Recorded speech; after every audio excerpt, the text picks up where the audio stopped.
Wonderful to have you today again. It is Tuesday, and here on every Tuesday, I take great pleasure to talk about money and faith. Things that for most of us have been a stumbling block because we look at it differently, and therefore it creates a different experience in our lives. So today, I'm just going to tackle a simple question that some few viewers have asked.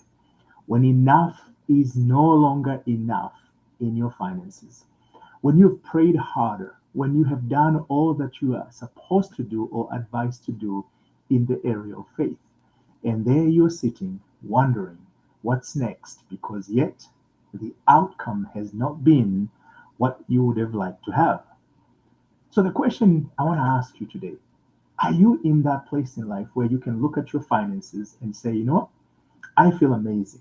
Everything looks great. I pay my bills on time. I feel healthier. And everything around me, as it pertains to my financial wellness, it is at par. I'm at a good place. As if for those who are about to reach retirement, you can look and say, you know what? I am there. I have arrived. Are you certain that you can say something to that effect? I'm not going to ask you to raise your hands. No, I'm not going to ask you to comment and say you are not there. I don't want to put you in a spot. But I just want you to ponder upon that on yourself. Because this conversation, if the answer is not and not sure, then hang on tight. But if the answer is, man, I'm doing extremely well, maybe there might be something important that you can jump on. But I welcome you to hang on a little bit as well. It doesn't matter. But the real issue I want to kind of address is to help those individuals who are finding themselves in that place. Because guess what? I have been there and I struggle. I look for ways. I was given advice. I did all the things that maybe you have already done. And money seemed to be elusive. It didn't stay in my hands long enough. It comes and it goes. And I certainly sang that song, Easy Come, Easy Go. I put extra hours. Became busy at work when I was employed.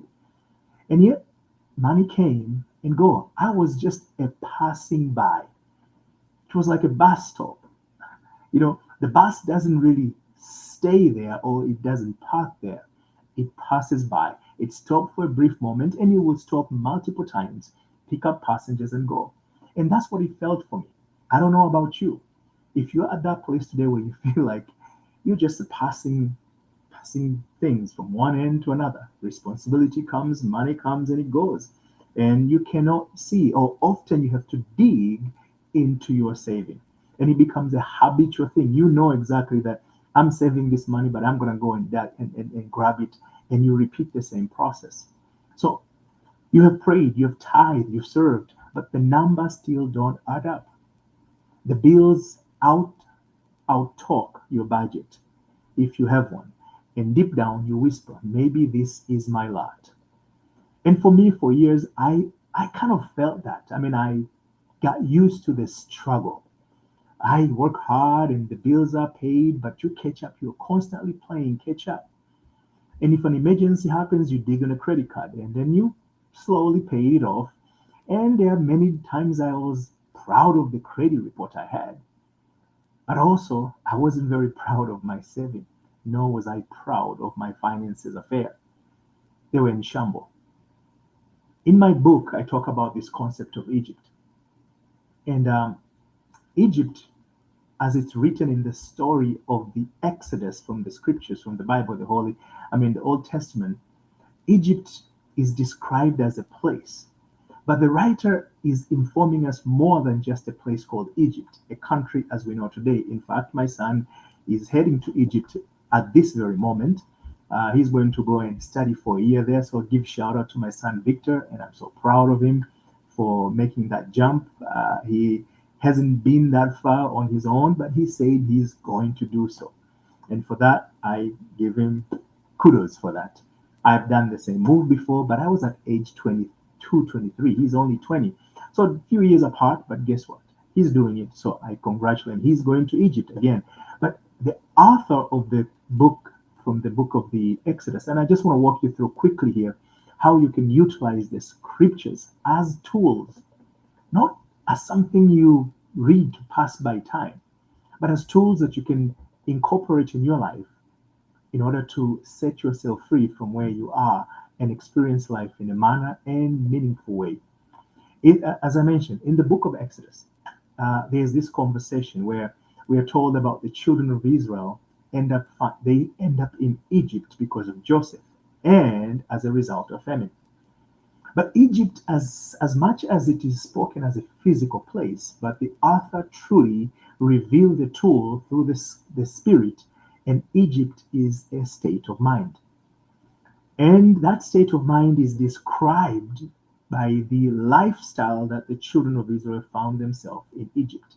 But we're told they went to Egypt because there was a famine in Canaan. The land where they lived, it's known for, it was a promised land. And merchants were there. So it's known for its business, but also it's a lower land. And that also gives us a characteristic of a place of mind one is. Today, you go to work for the purpose of identity, preserving yourself so that you can pay your bills, you can live life in a way and the manner that you want for sustainability. You can sustain your life. You can be able to eat because it is through this thing that we call currency or money that we exchange with goods and services in order to benefit or improve the quality of life we have.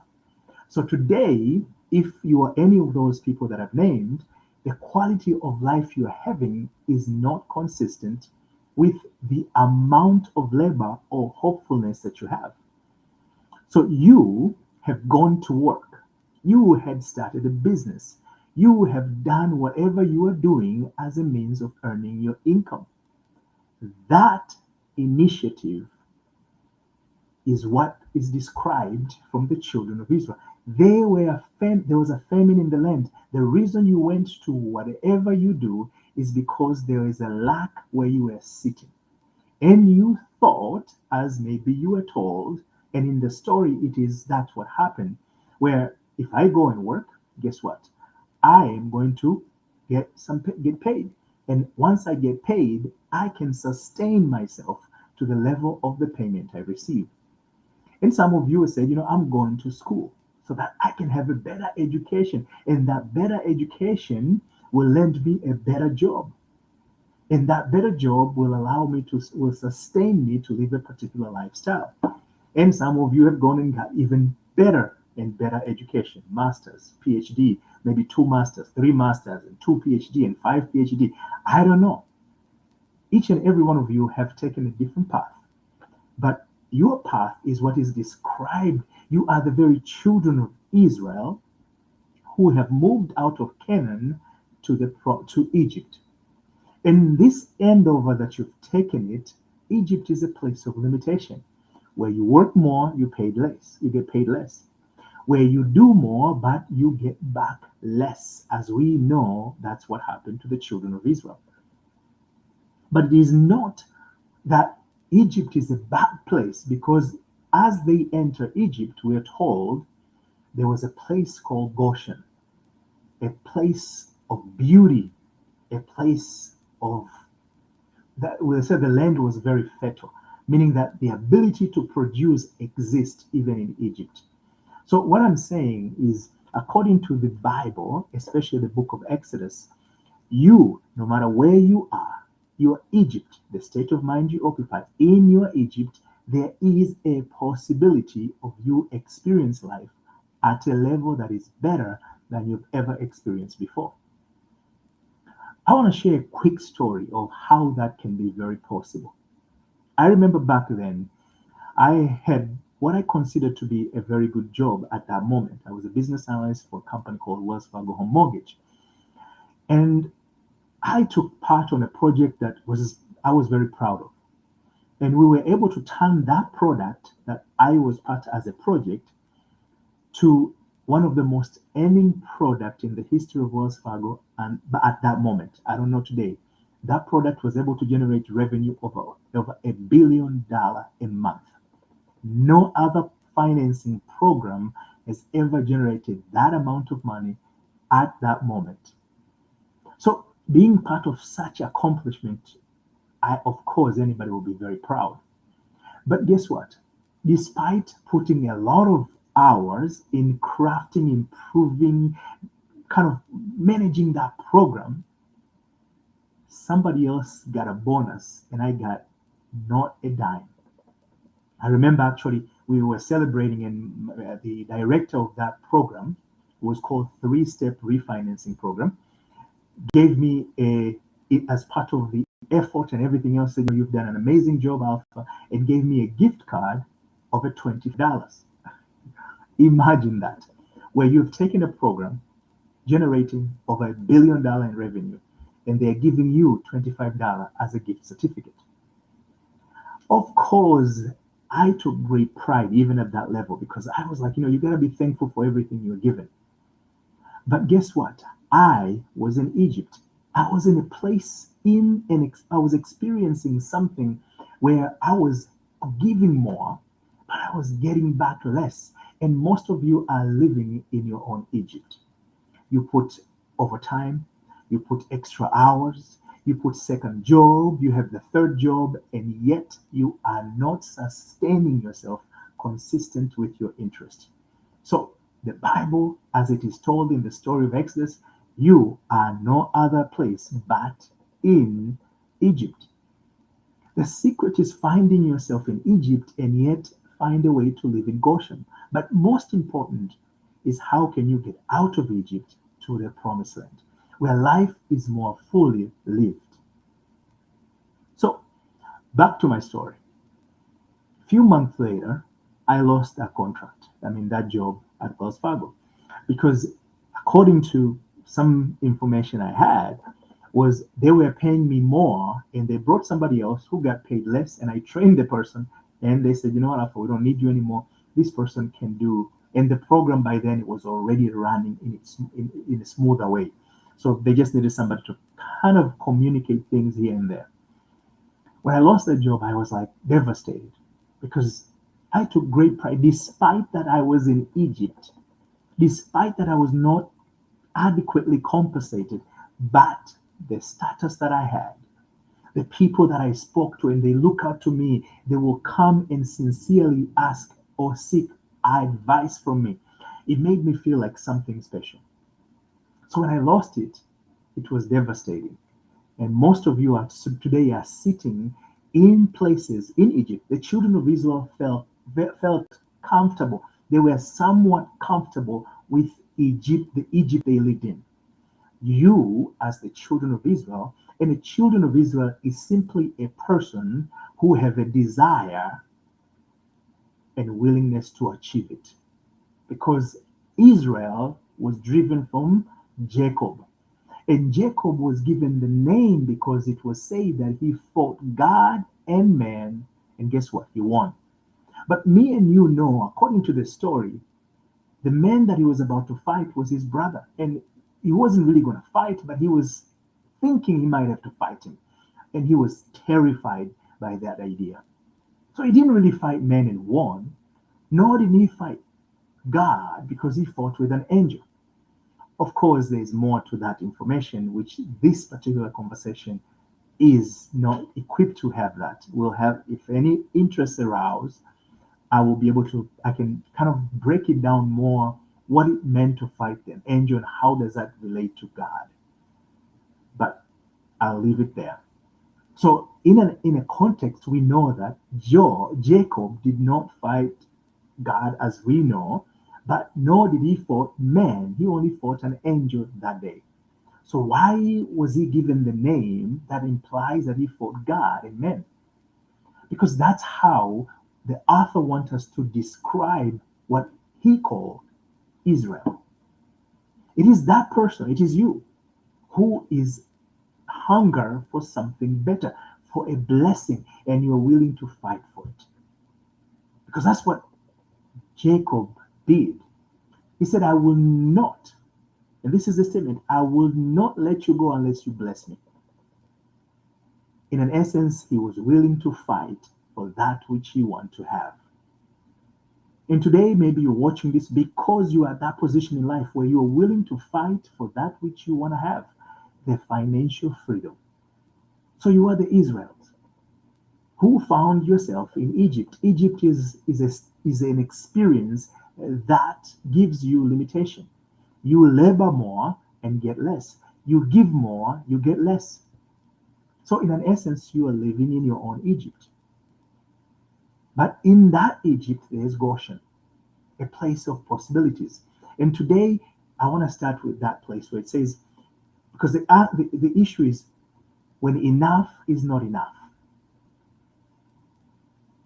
But it began where the children of Israel flourished in Goshen, within the boundaries of Egypt. They flourished until, guess what? Until Joseph died. Joseph is kind of one of those things that most of us have conceived it to be different things, but Joseph symbolizes your imagination. Your ability, your inability to imagine is the hindrance that makes you live life the way you do. I'm going to repeat it.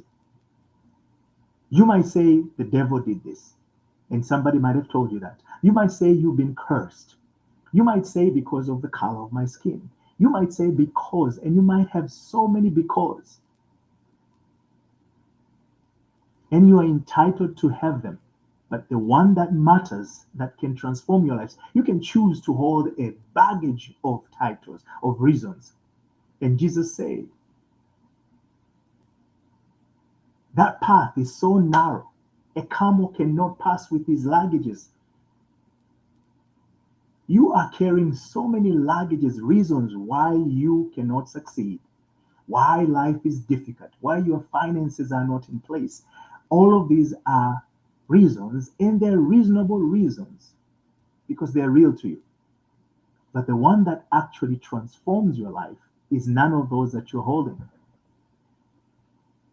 The one that transforms your life is the concept called Joseph. Joseph is a man who have a jacket of many colors, which symbolizes imagination. Your inability to imagine better than the best you've ever experienced financially is the reason why you are having that type of difficulties. You are struggling financially. Remember the story I shared with you. When I lost that job, first I took the job, I was very imaginative. I would see how that program works. I took great pride. So I flourish in the midst of Egypt. That was my Egypt, but I flourished. I lost it, of course. But then I returned home and I said, you know what? I learned something I didn't know. In order to be able to manage that program, I had to understand how mortgages work, both from the retail point of view and wholesale. And that gave me a lot of insight and understanding of how the mortgage is financed and how it's working and every element. So I said, what am I going to do with this knowledge? I didn't want to be an underwriter or a loan officer. None of those were of my interest. I decided to become a mortgage broker. I had no connection, no relationship, nothing whatsoever would afford me or give me the ability to become a mortgage broker. I went in a computer, researched it, applied, started a company and everything else, and I was granted a license and I became a mortgage broker. And I spent 6 months learning the ropes and everything else on my own, nothing else. But I spent time and I was imaginative. I imagined things, how beautiful it feels to help people secure their homes because I had gone through that process twice myself and I was not satisfied on how I was handled or treated. And I said, I got to change the story that I experienced by giving others a more pleasant experience in the process of owning their home.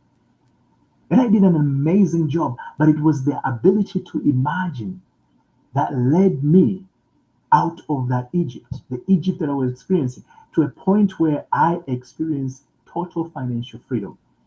In fact, there was a point my business at its highest was generating, of course, back then in 2005, 4, that was a lot of money. I was generating from the business, not as an individual earner, over $1 million. I didn't know no one. I didn't have any connection. The ability to imagine kept me going, connected me with people. But when I ceased to imagine, so I was still in Egypt. At any time, we are living in a world where limitations are constantly surrounding us. So we are constantly in Egypt, and I was until. So I set myself free. But guess what? When I stop imagining and I start allowing fear to become the subject of imagination, I lost everything in that business. I lost the lifestyle that the business brought and afforded me and my family. I lost the business. I lost the reputation. I lost everything. Not because something was bad or the system was rigged, as many of you have been told. Not because there was a devil. I was even told because somebody put a spell on me. But none of those were relevant. And yes, for some of you might be there and say, oh, maybe you weren't tithing. I did more than 10% of your tithe. I gave more over and over. So I sponsored program at church because I was so much a believer of the fact. But none of those were sufficient to restore or preserve that which I had, because Joseph died. We're told in the scriptures, when Joseph died, the children of Israel started being subjected to a more harsher environment than ever before. When you stop imagining the better than the best you've ever had, life starts getting harder for you. Today, as I mentioned, the cause of your pain is not the color of your skin, is not the education level you've had, is not the connection you don't have. None of those. If you can examine the type of imaginative activities that are going on in your mind, then you might come to an agreement with me. I did this exercise at some point in a group of people who were going through some difficult time in their lives. And I told them, I said, you know, the cause of your pain is not out there. As Shakespeare said, your problem is not on the stars. The problem of their pain, they were within their mind. And also, the entire group was maybe about over 50 people. The entire group thought that I was crazy. But they went, each and every one by one, came back to confirm that which I shared with them. They're like, Alpha, this is crazy, man. How, I remember, I looked at my thoughts. I remember how I used to think even before this happened. Each and every one on their private time, they didn't admit it publicly, but each and every one of them came back with the same solution, conclusion. Yeah, you're right. And today I'm going to ask you the same question. So you know what Egypt means. It's an experience. An experience one have, but that experience is experience of limitations. You are not experiencing life to the fullest extent that it offers based on the effort you put forth. Yes, you might be. There are some people who you might say, they don't qualify to say this because they are lazy. They sit home, they don't do anything. And it's true, there are some people who just do nothing. But the question is not they do nothing. The question is why they do not do anything. Why are you lazy? Why you cannot keep a job? Why you cannot succeed in your business? Why things are not working for you? It's because when you find yourself in Egypt and Joseph dies, your ability to imagine your inability to imagine becomes dominant, or you imagine the wrong things. Guess what? It makes no difference whether you are working harder or you're working less. The results will be the same. And some of you, the system have kept you in the same loop of life over and over. It is, and I heard people say it's a system. Yes, it is your mental system, not the system outside. Every system we encounter in this world, it is there to complement or to attest to the very system or habit that we have in our mind. And that's what the story of Exodus is teaching us. So when you get at a point where you say enough is enough, and you ask yourself, how do you move from where you are to where you need to be? In order to make that move smoothly, you have to be honest with yourself. And in this day, today, I'm going to conclude by asking you a simple question. And this is where I say you have to be honest with yourself. And the question is, examining yourself and answer this question. What is that is in your mind when you think about money? Is it money is hard to come? Is that something that you think for often? Is it money you are not meant to be wealth? Or do you have this idea money is the root of all evil? We'll talk about that in a different day, not today, to allow you to start understanding that is a lie that they've told you. But I cannot go too further to it today because I have a different topic and intended to speak something different. One on a different day, if I get a lot of requests on that, I will kind of elaborate and break it down detail what the scripture means and use other scriptures in support of such. So you have to examine and ask yourself what is actually common in your mind when you sit back and think about money. Oh, money is rich people. Do you get angry at rich people? Do you get angry at people who are spending money lavishly, throwing money around? Do you get angry at them? If you are, that means you despise money.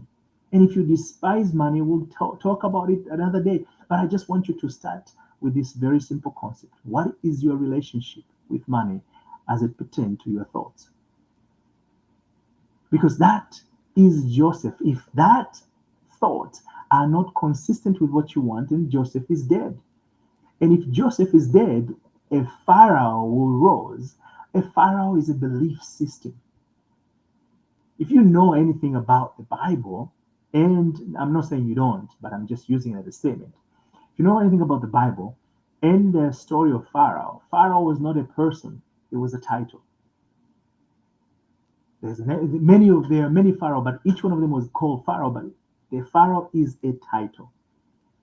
And the author is telling us Pharaoh, as he or she uses in the story, Pharaoh is simply a belief system. If your ability to imagine has been diminished, to imagine yourself better than the best, then a new belief system will rise that will not remind you of your good days, will not remind you of the promise that you have. And you ask me, what is the promise? So Jeremiah 20:11, we're told, I know the plans I have for you, said God. The plans to prosper you. Prosper, actually, the word used there should be proper, is your end desire. In this case, whatever is your end desires to finances, to money, it is God's plan for you to experience that. Nothing more. And Jesus said, I have come that you may have life. Life in what? Not just to exist. Life in better to be financially free. And not only that you may have financial freedom, you may have it more abundantly. You see that all of these scriptures are pointing to this very simple promise for you to experience life consistent with your desire. In fact, the mere fact that you are hurt, you are frustrated, is because you are called for a greater and better life experience as it pertains to your finances. So don't look at the pain, the frustration as something bad. Instead, it is a voice. Those who heed it, or Jesus said, those who will hear my voice. And that is the voice that is calling your attention so that you can correct your ways and set yourself free out of Egypt. To wrap it, again, I'm asking you to do that exercise. Because once you have that exercise, every Tuesday, I'm going to come live, whether one person, 0 people, I'm going to present this information for you. But it's going to help you to start rebuilding your life consistent with your interest. Life is meant to be lived, and life is beautiful if it's lived. So The opportunity is yours, whether to continue to remain a slave in Egypt or to rise up so that you can set yourself free and start living life consistent with your interest. But the choice is yours. And it begins by recognizing that first you are in Egypt, meaning that your experience is not consistent with what you are appointed to have. That's what Egypt means. You're experiencing less by investing more. I had this an experience where I do trading on the side, and one day I was practicing or doing some stuff, and I found that every move I was making, I was just kind of it was chipping away my money. It was chipping away everything. I'm like, oh my God, this is just frustrating. But then I had to apply exactly what I'm sharing with you in order to realign myself with what I want to experience. Because at that moment, I was experiencing the pain of being in Egypt. So, with that being said, I welcome you to drop some questions so that in the next Tuesday, as I progressively going to talk about this subject, I can be able to answer those questions where you feel confused, needed more clarification. I will personally read that and make sure I address in the next Tuesday. Until then, I want to say thank you for taking the time, for joining me, listening to me, whether you are listening live or watching this live or later. Regardless, I just want to say thank you. Your willingness to listen is a sign that you're willing to transform your life. Because in this day and age, where everything else happens so fast, it's very, very easy for us to lose our focus and attention. But you chose to stay attentive to something that was interesting. Because a person who did not, even though and then they need it, could not benefit from the information presented. But you have done so, and for that, I want to say thank you for taking the time. Until then, I will again remind you, do that exercise because next week I'm going to add additional things that will help you start discovering. Because if you cannot acknowledge the problem, then it becomes difficult to solve or find the solution. And the problem is acknowledged by start examining. I'm laying it out a framework that I use with my students on how to do this. So you are getting a front seat in this particular conversation. Until then, I want to again thank you. And remember, money is not an enemy, but is your companion because it's in your wallet, in every aspect of your life. So treat it as such. And I tell you, not treat it physically as such, but here as such, in terms of how you communicate with it, how you talk about it. And you're going to learn more on how to do it the right conversation so you can experience the fullness you seek to experience.